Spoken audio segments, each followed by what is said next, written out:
Amin. Lanjut untuk bulan Juli. Untuk bulan Juli anggaran saya ini secara umum masih sama ya teman-teman, seperti biasanya, cuma ada beberapa poin yang saya hilangkan. Nah, alhamdulillah juga bulan ini tiba-tiba suami kasih uangnya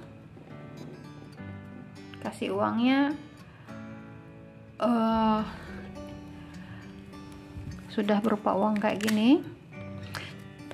Teman-teman ada yang tanya, bisakah di bank tukar uang? Bisa teman-teman, tapi kalau uang itu stoknya ya, kalau yang kemarin-kemarin, bulan kemarin kan agak masih baru-baru teman, karena masih suasana habis lebaran, jadi orang banyak menabung, duit masih baru. Kalau sekarang ini ya kondisi uangnya ya nggak seperti baru dulu tuh. Ini jadi bisa ditukar selama stok uangnya ada, pecahan yang dimau itu ada. Silahkan ke bank, ke bagian teller, tukarkan uangnya ke bank, mau dipecah berapa gitu ya,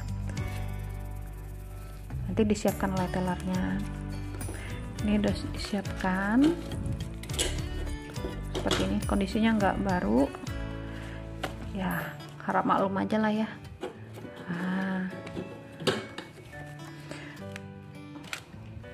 Yang penting masih duit juga judulnya. Oke. Untuk di bulan Juli SPP ngaji masih sama, masih 200.000. Oke. Untuk zakat mal dari 5 juta adalah 125.000. Bentar ya. Kelihatan nggak ya teman-teman? Ini ya.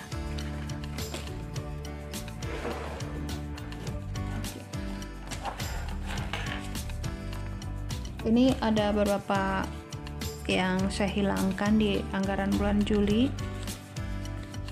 Bukan dihilangkan ya, karena memang skala prioritas ya teman-teman gitu. Zakat mana 125.000. Oke.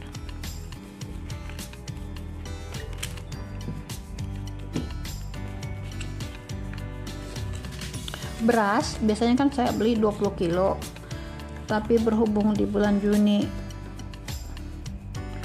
saya tidur di rumah sakit 4 malam dan juga kebetulan ada orang tua saya juga datang pada saat itu, jadi ada juga makan di luar, jadi beras masih saya perkirakan untuk bulan Juli ini cukup dengan 15 kilo beras. Per 5 kilonya saya anggarkan 60.000, tapi khusus di bulan ini hanya 15 kilo, berarti 180.000. Oke. Karena di dispenser beras itu masih ada beras. Mana beras? Oke, ini salah masuk saya. Beras di sini.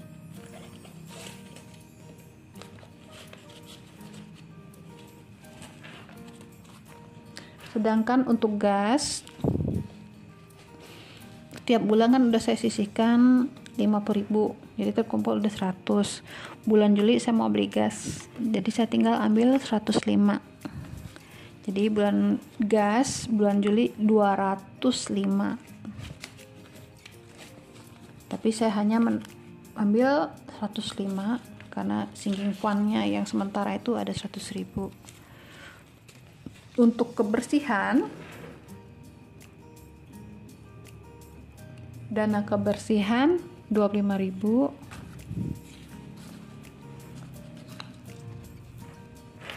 Jadi buat teman-teman yang mau memulai budgeting, bikin dulu anggarannya apa aja yang mau dikeluarkan, prioritaskan kalau ada utang, itu dulu yang diusahakan untuk dibayar agar bisa lunas. Atau kalau ada bayar-bayaran seperti arisan gitu kan. Untuk arisan 400.000.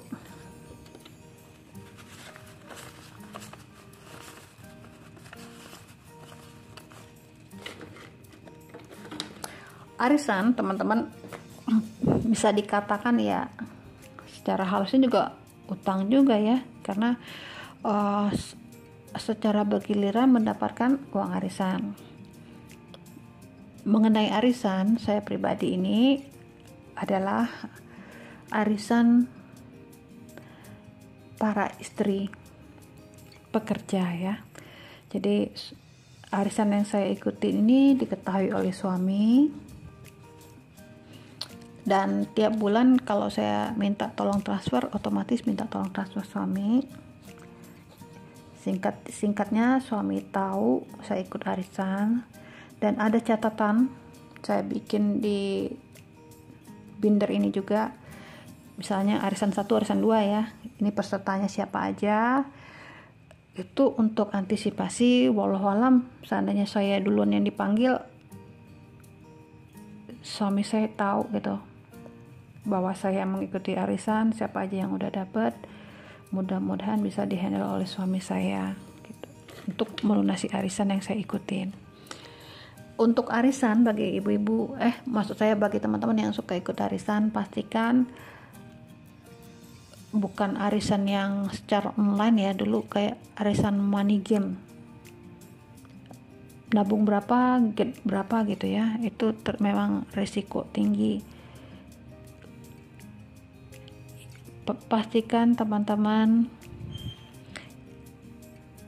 mengikuti arisan yang jelas, siapa anggotanya, bagaimana, minimal kenal ya gitu, jadi kalau ada apa-apa enak. Dan suami harus tahu atau keluarga harus tahu, untuk jaga-jaga kalau sesuatu yang tidak diinginkan terjadi.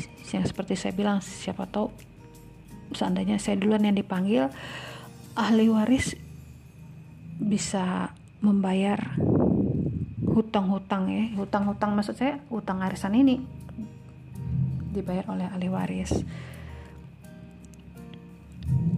Terus untuk jajan anak ini saya anggap aja selesai ya teman-teman, karena pakai uang ini, uang 5.000-an. Untuk jajan saya bulan ini 100.000. Saya nanti ambil yang ini 100.000.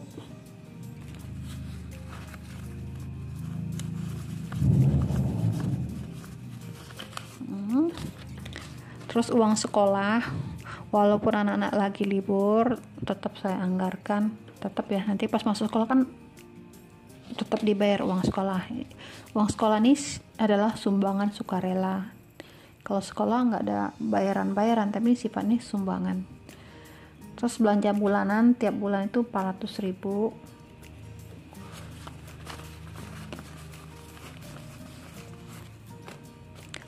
Untuk belanja mingguan saya anggarkan 300.000, berarti sebulan jatahnya 1.200.000, dan nanti saya masukkan ke dalam amplop yang biasa saya pakai.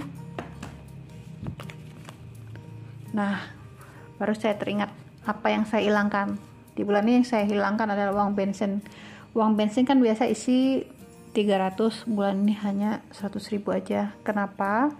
Karena dana yang sebelumnya ada 400.000 belum terpakai sama sekali, jadi saya rasa cukup dulu. Nanti kalau dana itu udah berkurang, barulah saya isi. Ini untuk belanja mingguan, saya masukkan ke amplop ini nanti 300.000 per amplop, 300.000.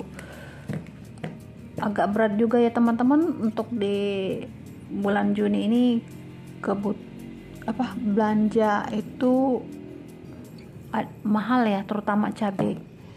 Jadi sulit untuk bisa sisa ya teman-teman, karena cabai aja, kalau di saya nyebutnya cabai burung atau cabai setan yang pedas banget, cabai rawit yang agak besar ya tapi pedas banget, itu yang selalu saya beli.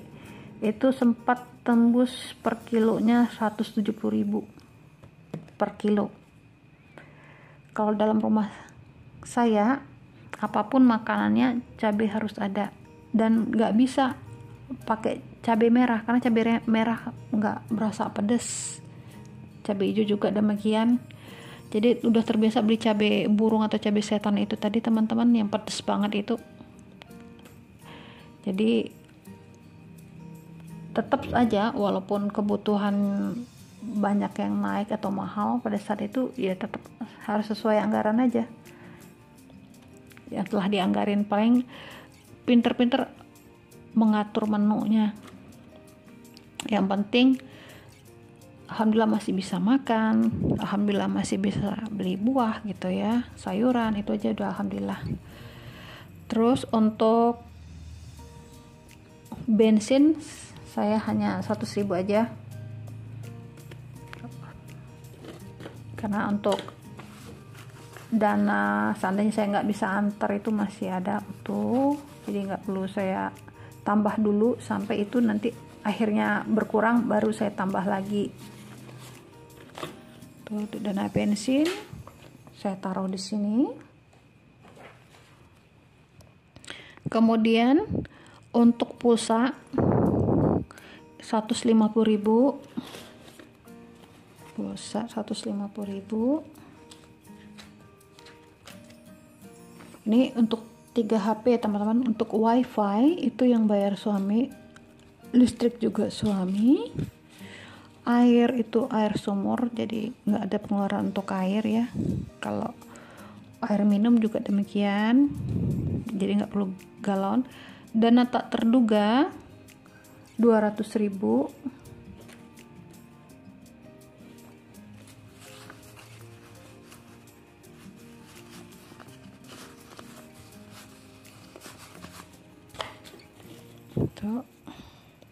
Kemudian gift ini kalau ada undangan atau patungan kado atau mau sedekah bisa ambil dari dana gift.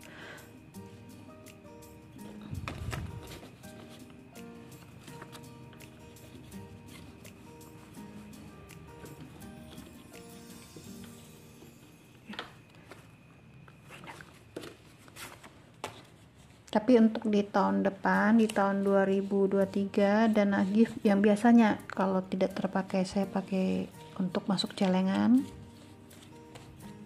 Tapi mulai tahun depan dana gift tidak akan saya sentuh. Kalau maksudnya dalam arti dana gift harus utuh, tidak saya masukkan ke celengan ataupun sinking fund nantinya.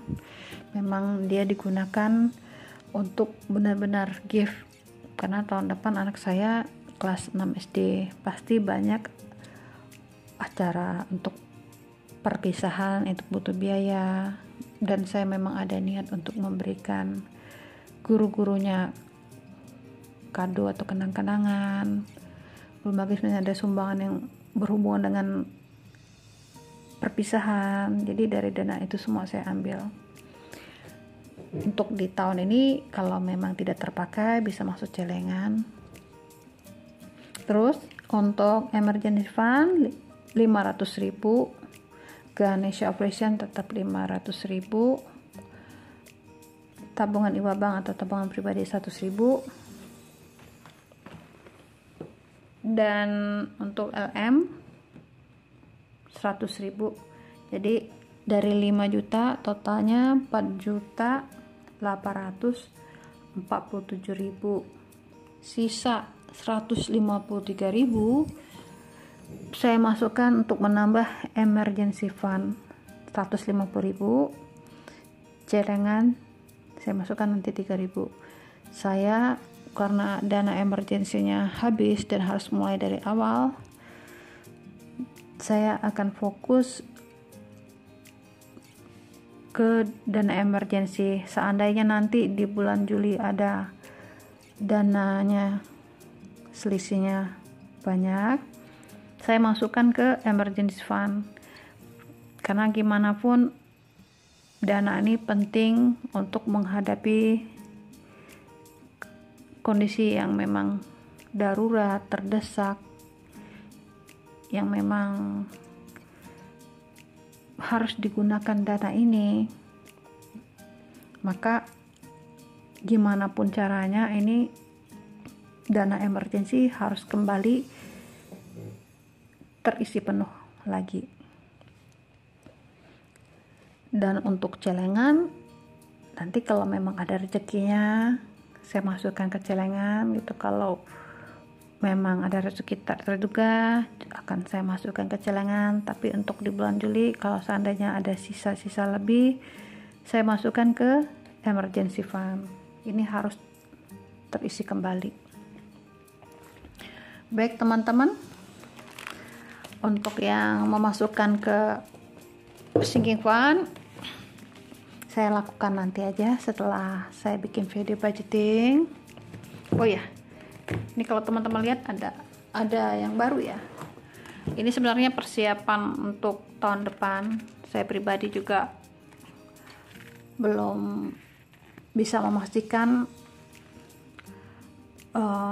sinking fund tahun depan itu seperti apa, tapi secara konsep udah saya konsep seperti ini nantinya. Sama, ini juga sama untuk sinking fund juga, bukan sinking fund ya, ini kecilan, ini juga belum saya konsep karena tahun depan saya mulainya. Kalau sekarang belum, masih berupa yang kayak dulu, masih kayak gini, belum saya pakai. Nanti ada challenge juga yang 5.000, 2.000 nanti. Ini bagi teman-teman yang tertarik membeli bindernya, bisa ke akun Instagram Binder ID atau ke akun Shopee-nya Binder ID. Nanti saya coba masukkan linknya di komen atau deskripsi box.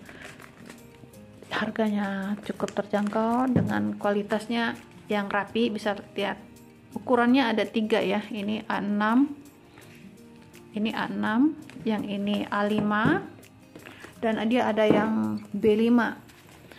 Secara jahitan rapi banget, kualitasnya juga bagus. Untuk kata-kata ataupun motifnya ada banyak pilihan, yang polos juga ada. Harganya cukup terjangkau. Ini kalau saya nggak salah ingat sekitar berapa ya, masih di bawah 60 ribuan ya. Ini pun juga sama, intinya masih terjangkau teman-teman. Jadi ini untuk tahun depan. Baik teman-teman, sekian dulu video budgeting saya. Mudah-mudahan teman-teman yang udah meluangkan waktu menonton video budgeting saya bisa mengambil pembelajaran yang penting dan hikmahnya, yang seperti yang ada saya share tadi. Itu bukan saya membuka aib ya, cuma sekedar share. Karena kalau buka aib kan itu saya sebut namanya, misalnya siapa, misalnya Melati di Taman Anggrek misalnya, nama kayak gitu. Kalau ini kan nggak, saya sebut aja Fulani, Fulan kayak gitu aja ya. Tapi itu tadi hikmahnya, jangan sampai, mudah-mudahan teman-teman tidak mengalami apa yang seperti yang saya ceritakan, jangan sampai ya. Mungkin di lain episode saya bisa cerita tentang bagaimana cara menolak pinjaman secara halus ya, mungkin di lain waktu ya teman-teman. Bukan berarti saya juga nggak pernah berhutang ya teman-teman. Saya pernah berhutang sebelum saya mengenal budgeting. Saya pernah ngutang. Saya ingat, saking itunya saya ingat banget tuh, tahun berapa, tahun 2011 sebelum mengenal budgeting. Saya tiba-tiba kedatangan adik ipar. Selayaknya orang budaya Melayu ya, kalau ada saudara datang kan kita ajak makan keluar. Nah, untuk mengajak adik ipar makan itu saya nggak ada duit. Akhirnya saya ngutang sama teman saya. Saya sebut aja nama teman saya, namanya Weti. Weti sama saya sama-sama ibu rumah tangga, tapi dari dia juga saya belajar ya, dengan posisi suami yang kita sama-sama ya, dalam arti posisi secara jabatannya sama, kita juga sama-sama pada saat itu punya 2 anak gitu ya, sama-sama juga hanya ibu rumah tangga. Tapi teman saya Weti ini masih ada uang simpanan.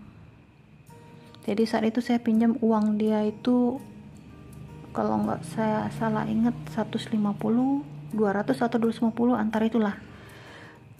Karena H-3 atau H-4 mau gajian itu, saya pinjam dulu uang dia.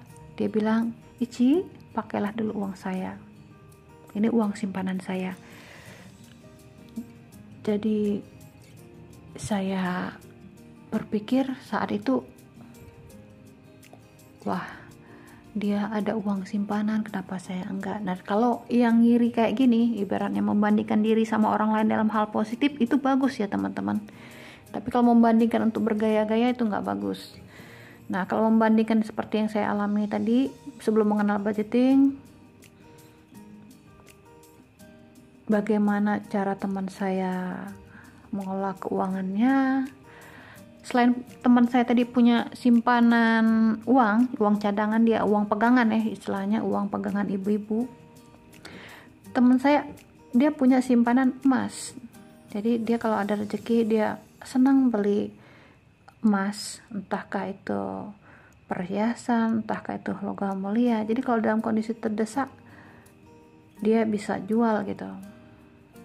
Nah, setelah mengenal budgeting, barulah bisa seperti kondisi sekarang ya teman-teman. Ibaratnya kalau ada saudara, ada sahabat main ke kota Pangkal Pinang, saya bisa traktir gitu kan, dana ada, simpanan ada. Bandingkan sebelum tidak mengenal budgeting, boro-boro mau nabung gitu ya, buat makan aja pas gitu, nggak ada pula uang simpanan. Jadi buat teman-teman yang belum mengenal budgeting, belum membuat anggaran keuangan rumah tangga, mudah-mudahan tidak mengalami seperti sharing yang saya ceritakan pada hari ini. Ambil segala hal yang baik-baiknya, jadikan itu pembelajaran, karena pengalaman adalah guru yang terbaik. Jadi nggak mesti kita harus mengalami sendiri. Dari pelajaran kisah hidup orang lain bisa kita ambil hikmahnya. Akhir kata saya mengucapkan terima kasih buat teman-teman yang sudah meluangkan waktunya menonton video saya, yang udah support akun saya. Terima kasih banyak. Sampai jumpa di bulan Agustus. Mudah-mudahan budgeting yang kita bikin semua ini, yang kita dalam arti saya dan teman-teman, ada kelebihan untuk ditabung, untuk sinking fund apapun, untuk dibelikan logam mulia. Mudah-mudahan ya, amin. Akhir kata, assalamualaikum, dadah.